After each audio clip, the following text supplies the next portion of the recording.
أعوذ بالله من الشيطان الرجيم. بسم الله الرحمن الرحيم.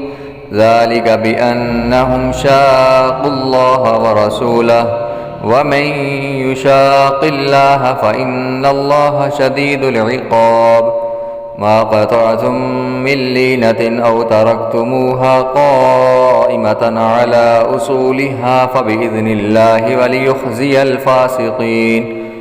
وما أفاء الله على رسوله منهم فما أوجفتم عليه من خيل ولا ركاب ولكن الله يسلط رسله على من يشاء والله على كل شيء قدير. ما أفاء الله على رسوله من أهل القرى فلله وللرسول ولذي القربى واليتامى والمساكين وابن السبيل كي لا يكون دولة بين الأغنياء منكم.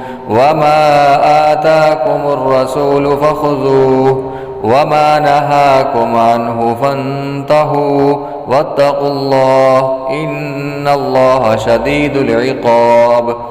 للفقراء المهاجرين الذين أخرجوا من ديارهم وأموالهم يبتغون فضلا من الله ورضوانا وينصرون الله ورسوله أولئك هم الصادقون.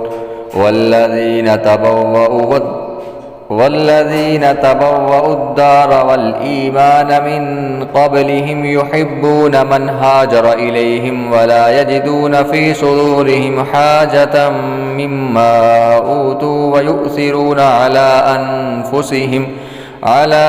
أنفسهم ولو كان بهم خصاصة ومن يوق شح نفسه فأولئك هم المفلحون.